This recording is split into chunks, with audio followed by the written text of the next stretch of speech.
السلام عليكم البنات ومرحبا بكم. ان شاء الله تكونوا بخير وعلى خير. اليوم البنات جبت لكم الطريقه كيفاش نخدموا كريمه الحلبه او ماسك الحلبه لنفخ الخدود ونفخ الوجه. النتيجه من اول استعمال تبان لك النتيجه.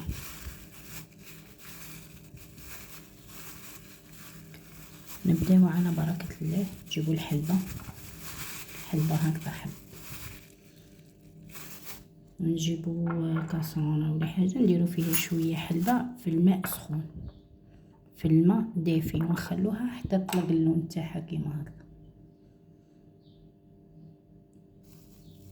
واللي بغات ديرها بالخف تقدري تغليها، تغلي الحلبه في الماء وكي تشوفي اللون تاعها صفار ندو هذا الماء، نجيبوا كاسرونه نديروا فيها هذا الماء الاصفر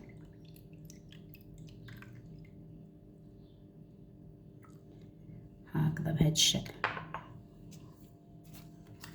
ونزيدوا له ملعقه صغيره مايزينا، ملعقه صغيره مايزينا هكذا بهذا الشكل.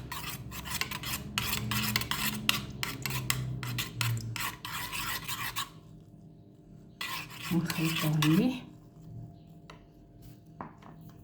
ونديروها على نار مهيله. هاي بعد ما درناها على النار غليناها نتحصلوا على هذا الشكل هذا. بهذا الشكل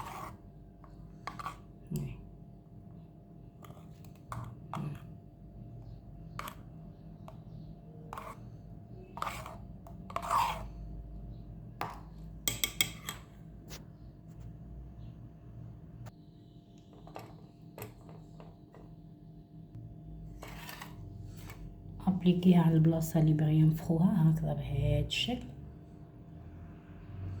نخلوها حتى تنشف مام لليدين للسيقان هكذا بهذا الشكل.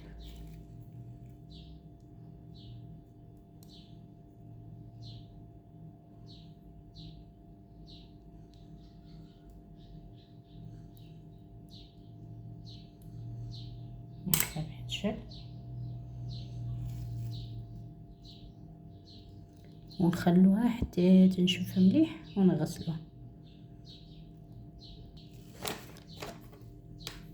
تستعمليها لاي منطقه بغيتي تسمنيها تستعملي لها هذا الكريم، راهي كريم رائعه وتعطيك النتيجه من اول استعمال.